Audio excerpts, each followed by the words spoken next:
The books that you see in this picture used to sit on top of another bookshelf I have at home. This stack of books is about American history, politics, and critical issues, and some of them place a particular emphasis on issues involving the mass media, since the primary focus of my bachelor's degree in speech and communication studies was on the broadcast media and the potential future of electronic media. The Internet was but a mere fraction of what it is today, while the first iterations of what we now call social media wouldn't appear for another 10 years. When I look at these books lately, a question that pops in my head is, why does it seem like civil political discourse isn't possible anymore? To be clear, when I ask this question, I am not suggesting that we should all retreat into our like-minded political bubbles and not listen to anybody else on the other ideological side of us whom we might disagree with. I am suggesting, however, that the available appropriate tools or techniques for civil political discourse may not be as widely used by as many people now when compared to a time as recently as a century ago. After careful deliberation, after all, this video and this script did take quite a bit of time for me to get around to writing and making it. The best answer for this question that I've been able to come up with is inconclusive for now. My primary motivation for making this video stems from what are now 3 recent explosive confrontations between Geraldo Rivera and Dan Bongino on the Sean Hannity show within the last few months. But before I talk about them, we need to go back in time for a moment to put my arguments in their proper contexts. After writing a note on Facebook, which I titled Ben vs. Ben back in 2016, which was based on the book A More Perfect Union, How We the People Can Reclaim Our Constitutional Liberties, written by Ben Carson, or perhaps ghostwritten by someone else, I had come to the conclusion that if I, as a liberal, had to read at least one book written by a conservative before I die, that was it. For the first time ever, I had laid out the vast majority of my liberal opinions alongside a set of conservative ones for all to see, and I considered it a major writing accomplishment. Case closed, or so I believed at the time. Then 2 unexpected things happened. The first was that Donald Trump was elected president. The second was that now former Senator Jeff Flake of Arizona, who decided not to seek re-election in 2018, wrote and published Conscience of a Conservative, a rejection of destructive politics and a return to principle. Side note, why the hell do books about American politics have such highfalutin long subtitles? I was not completely unfamiliar with the original Conscience of a Conservative, which was written by Senator Barry Goldwater and published in 1960. Or was it in fact ghostwritten by the first L. Brent Bozell? At any rate, Goldwater is considered to be one of the great grandfathers of conservatism as a viable American political philosophy. But until Flake's version of Conscience came out in 2017, I'd never really had a good reason to read it. And yet, much as I'd done with A More Perfect Union, I picked up Flake's version in my local library when it arrived there. This was, of course, long before the coronavirus pandemic, and finally got to read a few pages shortly after I'd previously read an abridged excerpt from it online titled, My Party is in Denial About Donald Trump in the Summer of 2017. And then in December of 2017, I was trying to think of something new to read, to ask my family to get me for Christmas. So when I kept seeing on Amazon.com that the paperback version of former Senator Al Franken's book, Giant of the Senate, was being pushed further and further into the future, November 2021 as of now, most likely due to Franken's expulsion from the Senate for alleged sexual improprieties, I asked instead for both versions of Conscience of a Conservative, thinking that I might be able to approach and analyze them in the same way that I approached and analyzed A More Perfect Union.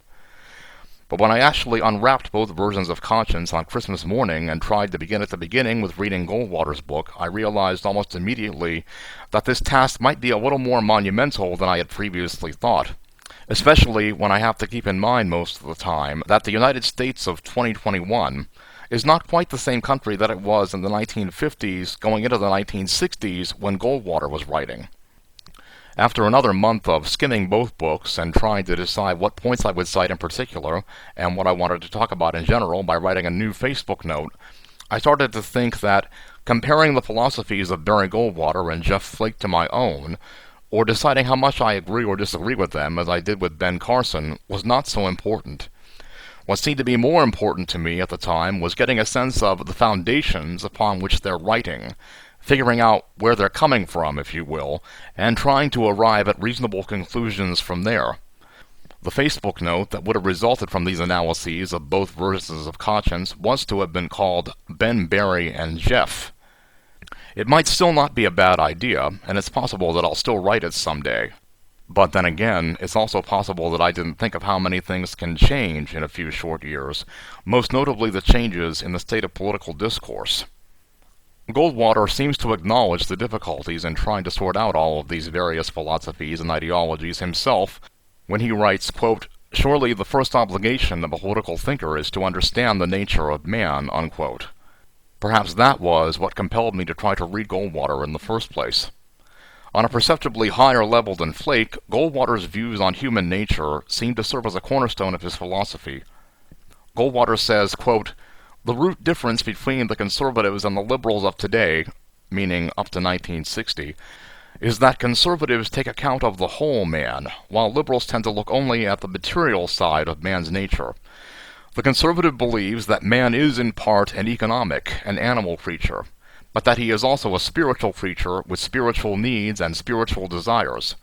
What is more, these needs and desires reflect the superior side of man's nature, as in what separates humans from animals, perhaps, and thus take precedence over economic wants.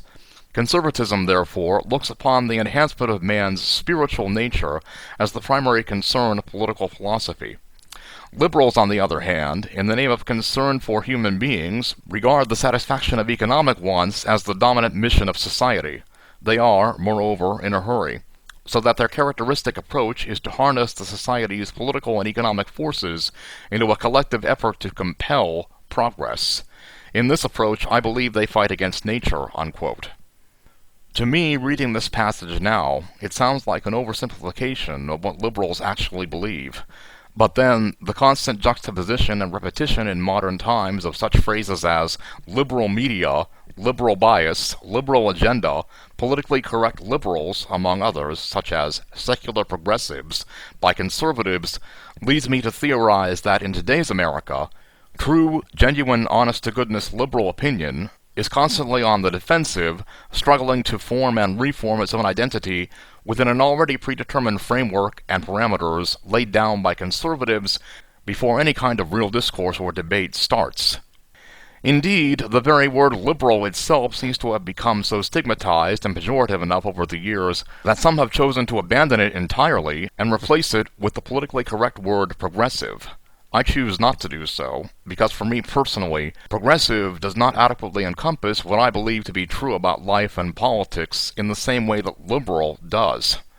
I suppose that if I am a progressive, it would only be in the sense that I am for political and social progress, if we define progress as that which would move the United States as a country forward into the future, and against stagnation, or things that would move us as a country backward into the past. Goldwater emphasizes in the foreword of his book that his intention is not to update conservatism, but to show how it still applies in modern times. The conservative approach, he says, is nothing more or less than an attempt to apply the wisdom and experience and the revealed truths of the past to the problems of today. The challenge is not to find new or different truths, but to learn how to apply established truths to the problems of the contemporary world. If only Goldwater knew how treacherous that task would potentially become some 60 years later. By all accounts I have been able to read so far, Goldwater's immediate nearest contemporary, William F. Buckley, Jr., was able to take some of Goldwater's original philosophical ideas and strengthen them 100-fold. Furthermore, Buckley figured out fairly quickly that in order for his TV show, Firing Line, to succeed, he would have to carve out a new image or brand for conservatism in the minds of his potential viewing audiences. A brand of conservatism that did not include giving credence to extremists, conspiracy theorists, and kooks. Heather Hendershot, author of the book Open to Debate, How William F. Buckley Put Liberal America on the Firing Line, again with those long subtitles, points out that while Buckley and the extremists of that time might have shared some of the same views on things, he took far more issue with the ways in which they expressed them than anything else. Well, I didn't have to read much of Open to Debate before I came to a very sobering realization. What separates the intellectual conservative thinkers like Buckley, Goldwater, or George Will from the talk show hosts like Rush Limbaugh, Sean Hannity, and Tucker Carlson is the fact that the talk show hosts often fail to recognize that polarized debate at today's level might be great for ratings, but it's bad for the country. Even if Rush Limbaugh was not the mold for today's conservative media business model, he certainly did provide a blueprint for the Sean Hannitys, Bill O'Reillys, Tucker Carlsons, and Laura Ingrams who would arrive on the scene after him. A blueprint based on the idea that extremism, ego, and irony bring in ratings and advertising dollars. The net result has been that Limbaugh, in his attempt to make conservatism fun, spawned a whole new industry of wannabes, intentionally or not. Whereas Jeff Flake describes William F. Buckley in his Conscience of a Conservative as, quote, a conservative colossus, in whose debt every American who claims conservative pedigree remains to this day. He was every bit as courageous as Goldwater in advancing and defending conservative positions during a period when conservatism had been in retrenchment and decline. It is Buckley who taught us how a real conservative deals with extremism and paranoia and a burgeoning culture of disinformation in the ranks. The scale of what we are now experiencing is orders of magnitude different because of the internet, but it is not new, unquote. No, Senator Flake, it certainly isn't. And though it seems like a lot of people don't want to talk about it anymore, my contention remains that our culture of disinformation, which has indirectly led to the rise of our current polarization, actually started in 2003 with the Iraq War. I add to this parenthetically that perhaps there were in fact some Democrats who were still smarting from the final outcome of the 2000 election 20 years ago, but I don't remember any of them going to court over allegations of widespread voter fraud and having their cases dismissed over and over and over again.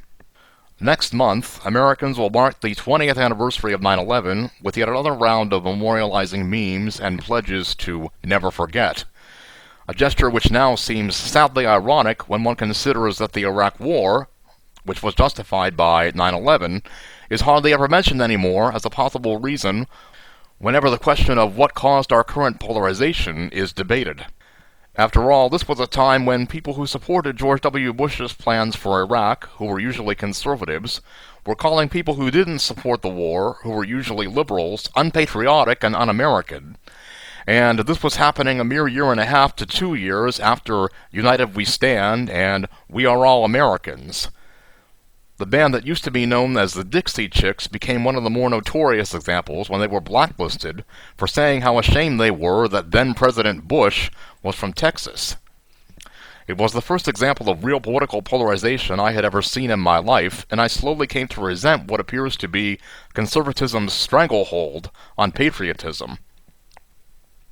According to Al Franken, in his second book about politics, Lies, and the Lying Liars Who Tell Them, A Fair and Balanced Look at the Right, his first one, of course, being Rush Limbaugh is a big fat idiot, and other observations, conservatives were saying that liberals blame America first, are suspicious of patriotism, and always think that our country is in the wrong.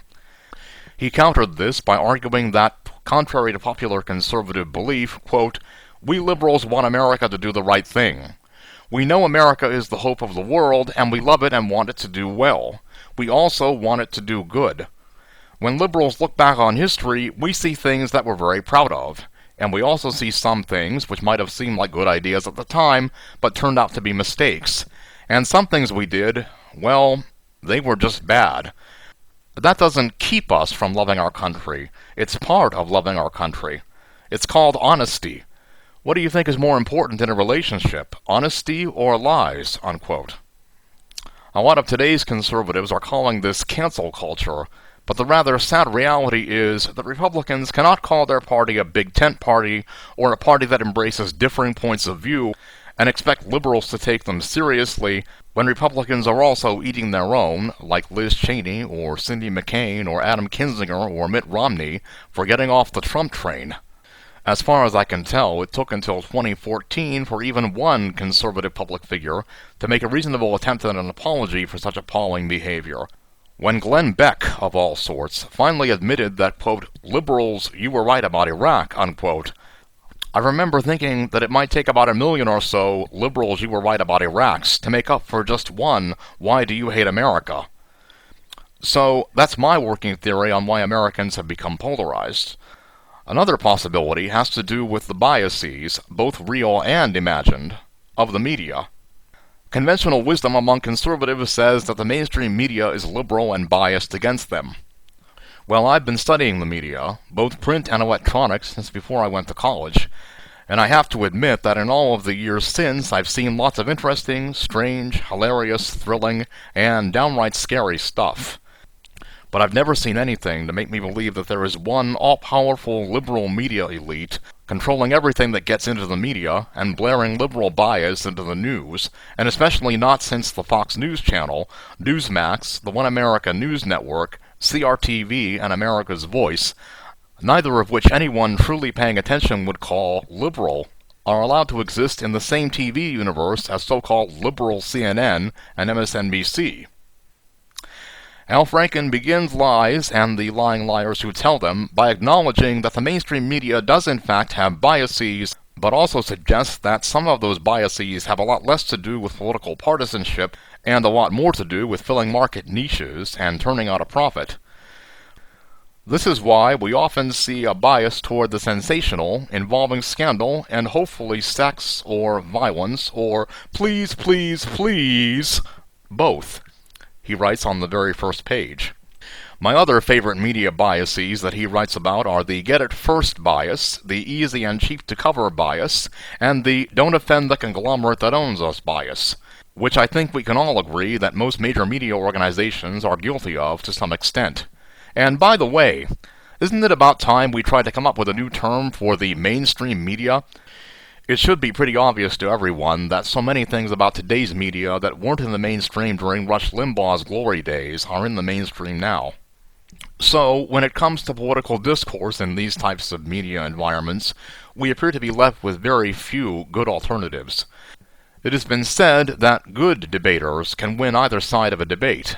That is, they have the ability to learn all sides of an issue first and argue the points that support their side second. But unlike William F. Buckley, too many people don't seem to value the process of a true debate anymore. As a result, whenever Geraldo Rivera, a guy with experience as an actual journalist, and Dan Bongino, a washed-up NRA TV guy who was being tapped as the heir apparent of Rush Limbaugh for a while, have been facing off for 3 rounds on 3 different episodes of Hannity in the last few months, the debate, if you want to call it that, has been disintegrating into personal attacks fairly quickly each time. As unfortunate as that may be, it also makes it seem as though Fox has been building itself up to viral moments like that for years. Back in the days when Fox was calling itself fair and balanced, anyone working there would most likely have responded to its critics by arguing that if Fox looks slanted to the right, it's because everyone else in TV news is slanted left, and they're just showing the other side of the story. But the Rivera versus Bongino incidents point to something far more serious that has only gotten bigger and been allowed to fester both during and after the Trump years. And here I'm borrowing a few words from David Pakman. Among other things, what Rivera versus Bongino proves is that A, at its down and dirtiest, the Fox News Channel is really nothing more than a right-wing propaganda network with an extremely obvious conservative bias which intentionally blurs the line between news and entertainment, and then uses that blurring to unashamedly prop up conservative/Republican politicians, agendas, and administration officials. And B, the individual primetime shows on the Fox News Channel are about promoting certain right-wing points of view rather than giving equal time to all sides of an issue. This is of particular importance given that Tucker Carlson, Sean Hannity, and Laura Ingraham have all managed to convince sizable portions of their audience members that they actually report the news. Therefore, when they get sued, their lawyers can argue in court, successfully so, that their shows are intended to be entertainment and should not be taken seriously. Consequently, Rivera versus Bongino, like many other similar incidents on Fox, becomes nothing more and nothing less than political junk food that is once again great for ratings and bad for the country. But just as unfortunately, it isn't only about Fox. There are elements of the so-called liberal media that fail us in this regard as well. Consider The View on ABC. Originally conceived by Robert Walters as a roundtable discussion show highlighting the viewpoints of at least 5 very different women, it is now considered to be one of the country's top quote-unquote news programs, largely because of what could be called its over-emphasis on politics, thanks to the effects of first Elizabeth Hasselbeck and now Meghan McCain. In other words, I'm old enough to remember a time when The View did not spend entire shows talking about politics. Go to pretty much any compilation of The View moments on YouTube in recent years, and you'll see the times that conservative Meghan says something that irritates liberal Joy Behar, and they go at it. Or the times that Meghan baits the audience. Or the times that Meghan feels put upon in general just because she's speaking up for conservative women. Anything for ratings and advertising dollars, right? Yet it seemed to have reached a point lately where the president of ABC stepped in and told Meghan and Joy to knock it off with the personal attacks. The Talk was supposed to be CBS's answer to The View for people who wanted less screaming and more talking, until Sharon Osbourne stepped up to defend her longtime friend Piers Morgan for accusations of being racist and got cancelled herself for it. 2 months after I first wrote down the script for this video, Meghan McCain left The View of her own volition. But the chances of her being fired for anything she said on the show were always pretty slim, since the more controversy she could create, the higher the profits for ABC. That is, until ABC, and also possibly the other host, decided that she wasn't good for them anymore. And all of this raises the question once again. If the mainstream media are so liberal that they don't see the forest for the trees, then how would a Meghan McCain on one show, or a whole bunch of conservative opinion hosts on one cable channel, even be able to get on TV?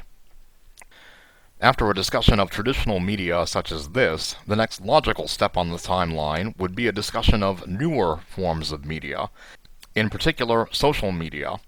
But taking that step may very well be easier said than done. After all, we're living on social media right now.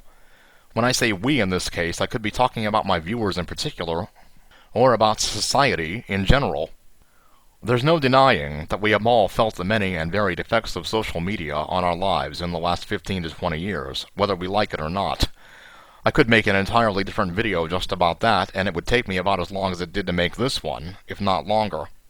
But a good starting point may be with some of what Jeff Flake has to say on the subject of false information, or as the former President of the United States put it, fake news. But what is there to be done, Flake writes, when the technology has so radically changed the pace of life itself, and lends itself so easily to deception on a mass scale? Far too often the Internet is where the truth goes to die, and it is these precincts of the Internet that have given rise to so many of the false reports and conspiracy theories that fuel some contemporary conservative thought and much conservative rage, and that threaten to create an alternate conservative reality altogether, with the shared facts and consensus building necessary for the survival of democracy left in severe peril. The events of January 6, 2021 wouldn't happen for another 3 years, but the truth of Flake's words is plain. On the same page, a paragraph later, he says, quote, "We are only as good as our information, and if we lose our sense of objective truth, we lose everything. We must protect and preserve our healthy public sphere, that civic space in which we vigorously debate and negotiate, agree and disagree, or else," unquote. But I also wonder how much Flake has come to see in the years since he published his Conscience of a Conservative that a lot of people claiming to be on his ideological side have lived before and are already living in that alternate conservative reality. This is also pretty much the same reality in which Reaganomics worked. America is a Christian nation because the founding fathers were Christians. Evolution is a bogus theory. Climate change is a myth. America has the best healthcare system in the world. The Iraq War was worth fighting. Barack Obama was born in Kenya. Donald Trump didn't lose the 2020 election. And the rioters at the Capitol building who threatened to kill then Vice President Mike Pence were just good old-fashioned patriots.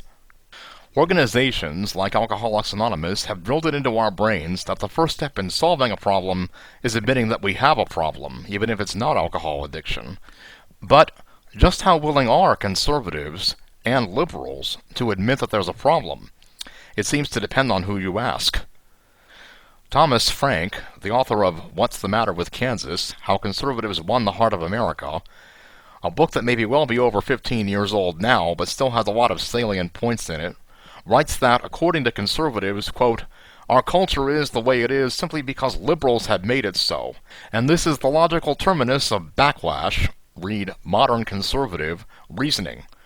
When you have rejected all the accepted social science methods for understanding the way things work, when you can't talk straight about social class, i.e. race, gender, and other social issues that conservatives feel threatened by, when you can't acknowledge that free market forces mightn't always be for the best, when you can't admit the validity of even the most basic historical truths, all you're left with are these blunt tools. Journalists and sociologists and historians and musicians and photographers do what they do because they are liberals, and liberals lie. Liberals cheat. Liberals do anything, in fact, that promises to advance their larger partisan project, to create more liberals and thus to win. Liberalism is not a product of social forces, backlashers believe. It is a social force, a juggernaut moving according to a logic all its own, as rigid and mechanical as anything dreamed up by the Stalinists of yesterday." Unquote. Flake tries to strike a more conciliatory tone. Quote, "What is a conservative exactly? And what is a conservative not? Growing up, I didn't consider myself to be very political, nor did I expect that I would end up in politics, but my parents had 11 kids to feed. I don't remember ever going out to eat when I was young. So we spent a lot of time around the dinner table, and politics was often served. The importance of limited government, economic freedom, and individual responsibility were ingrained in our upbringing. Peace, order, hard work, initiative, enterprise, cooperation, community spirit, patriotism, fair play, service to one's country, and honesty. These are all conservative values. Now, perhaps it is not allowed under the current rules of politics to say so, but I believe, and I know from direct experience, that most liberals believe in those values too. So what distinguishes a conservative? Well, that all comes down to the idea of government and its intersection with the lives of a free people. Conservatives recognize that there are limits to what government can and should do, that there are some problems that government cannot solve and shouldn't blunder into, and that human initiative is best left unfettered." Unquote. Flake qualifies this by adding that Goldwater's philosophy was defined not just by limited government alone, but also by, quote, "the necessity for government to face hard truths and hard choices, to be reliable and thrifty, and to not give in to the temptation to pander to populist sentiment while armed with a bag of money that doesn't belong to you." Unquote. I myself would say that if there is one thing that people with conservative views in the media, and especially those on social media, need to understand, it is that when your intention is to create a disruption rather than to create a discussion, you are only creating more problems and not offering any real solutions for them. I'm all for protecting people's free speech rights.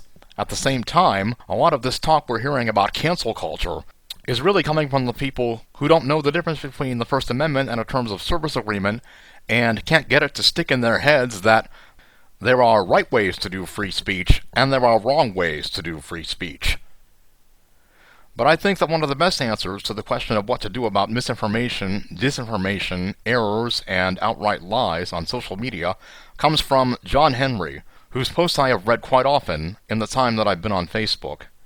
These are his words. I was asked in a conversation elsewhere by someone having some frustration about the current state of things, how can we stop the constant spread of lies labeled as truth? This is my answer. Step 1. Admit to ourselves that we have some problem separating fact from fiction, and could probably use some formal education in critical thinking and logic to help us sort it out.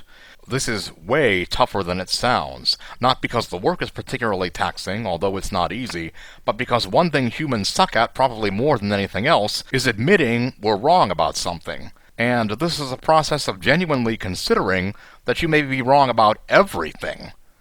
Step 2. Go get that education, well prepared internally to have to deal with some things about yourself that you're not going to like. At the very least, that you've been had a couple of times, and likely helped spread the damage if you're a human being who communicates and is fallible, which you are. Step 3. Stay honest.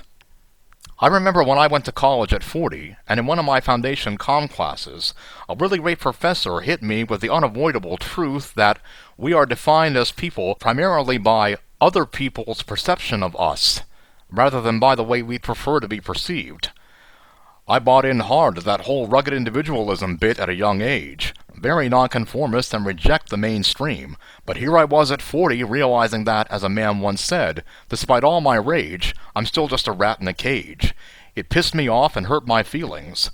I felt like a big chunk of my identity had just been taken away from me, and I wanted more than anything to reject the statement. But I couldn't find valid logic or reasoning to validate that desire, because, drum roll, that statement's true, whether I like it or not. We've got a huge problem in this culture in dealing with things that are true, whether we like them or not. The jury's still out on whether that will ultimately be the end of us via COVID. Educating ourselves always hurts, because it involves unlearning old lies that we believe, and that means admitting to ourselves we're capable of believing a lie, which doesn't make us feel good about ourselves. We're creatures of ego. It's part of basic survival instinct. And that cognitive dissonance we get when faced with a reality we don't like, a truth that negates our cherished beliefs, and I'm right, you're wrong, is always one of our cherished beliefs. It hurts. It's not easy, and it's self-limiting. The ego hit hurts, and then you want to not hurt, but then if you admit you hurt, that's another shot to your ego, etc. So you just pretend you're not wrong in the first place, problem solved. Except it's not, because you're still wrong. It's hard work, and unflattering, and if you've never seriously questioned yourself, it absolutely will change you permanently, and it hurts. But we have to do it. It's the only way. End of quote. And I couldn't have said it better myself.